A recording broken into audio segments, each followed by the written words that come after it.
உணவே மருந்துன்னு சொன்னாங்க பெரியவங்க. மருந்தே உணவாகும் காலம் வர போகுதுங்க. நொறுங்க தின்னாக்கா நோயோடி போகுமுங்க. பொருந்த சொன்னாங்க பொறுப்பாக கேட்டுக்கங்க. நீயும் நானும் இங்க 100 வருஷம் வாழணும்னா, நோய் நொடி இல்லாத தேகம் கொண்டு ஆளணும்னா, முன்னோர் சொன்னதையும் முறையா கேட்டுக்கணும்.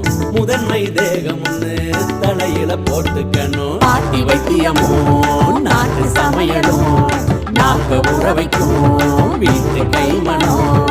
6 சுவைகளை நானும் சேர்க்கணும். ஆரோக்கியமா வாழ